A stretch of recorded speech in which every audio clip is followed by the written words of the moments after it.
मस्त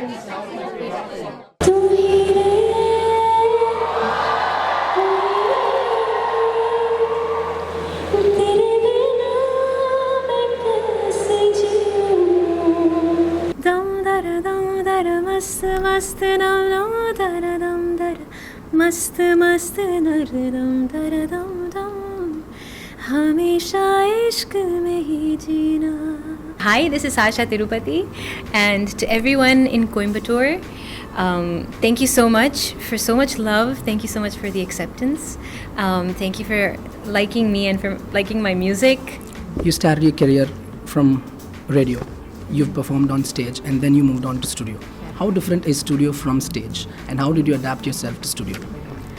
So, yeah, I started off on the radio and then went on to stage. So, radio and stage, it's different mostly because, number one, you have a live audience, and number two, it's because you only get one shot.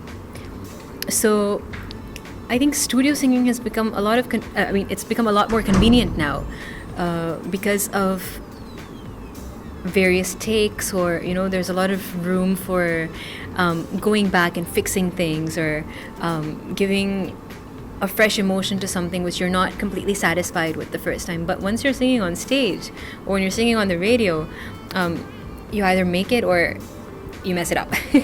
So that's a prime difference, I think. And also, it's a very secluded, it's a very isolated environment in the studio, where it's you, it's the microphone, and it's 2 or 3 other people who are probably part of the song, the lyricist, the composer, and the engineer, generally. And whereas when you're doing a radio show, or where you're doing a live show, there's thousands to lakhs of people there. So there's a different thrill to both. Personally, I'm a studio person. I love singing in the studio. We know that you don't understand any bit of Tamil except for your Konjam Konjam Theriyum. As a singer, how important it is to understand the lyrics that you sing, despite it being in a foreign language? Yeah.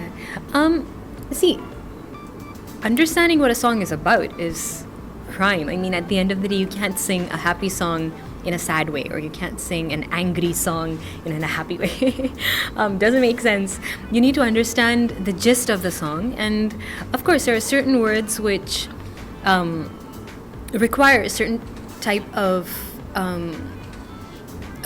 more force, you could say, or certain very peculiar expressions or intonations. So for that, it's really important to have people who speak that native language around you, so that they can guide you and tell you the significance of those words and the significance of that emotion in that song.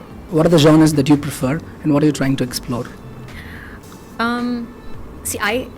Except for death metal, I listen to everything. I listen to a lot of international music. I listen to a lot of Middle Eastern, Armenian, Arabic music. I listen to lots of alternative music. These days I've been listening to this artist called Laura Marling, and she's got a really interesting sound to her music. I like listening to things that make me go, oh, never heard that before. That is really important for me.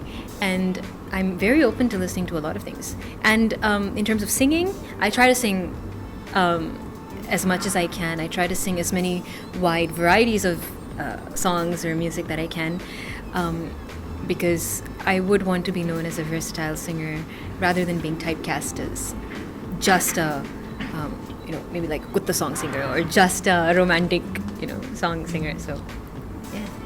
Something out of the list. Shashaa, the public transit lover. How's she? Oh gosh, I wouldn't say I'm the public transit lover. I would say it's the most convenient form of transit. I don't like it only when there's too much of a rush and people are pushing you out of the train. Yeah, always there is. Yeah, so rush hour I avoid. But other than that, I find it, I love the fact that it's so convenient. It's easy on the pocket. I would work around a budget of 20 rupees a day. There was a time. So obviously public transit is how I used to function. And now whenever I get a chance, I do try to just hop onto a bus and get somewhere. I I started traveling on the local train when I had initially gone to Bombay, and just the only issue with it is time. Nowadays, I would probably choose public transit to perhaps like an auto or something, because the only reason I wouldn't choose it would be because it takes away from a lot of time. So I'll and that time can be put into a recording session or something. Initially, I didn't have as much work, so I had all the time in the world to travel. How is Rahman in the studio? Oh gosh, Rahman sir in the studio is... I see aura when I think of Rahman sir. I'm still seeing a white light when I'm thinking of him. He comes inside and he just starts spilling out words of genius. He starts transmitting the most beautiful emotion, the most beautiful vibes, and when you record with him, that process, it's so inspiring. He'll come and he'll sing something and he'll ask you to sing it. You sing it. You can sing it in the way he sang it, or he'll sing something and you sing it, and you probably by habit you might add a little something to it. If he likes it, he'll encourage you to do it. And I think that's what defines a true artist, that they're not confined to one idea that this is my song, exactly, it needs to be sung like this. He's very open-minded when it comes to experimenting with music, and obviously that's been so evident over the past 20 years of Sir's career, so if not more.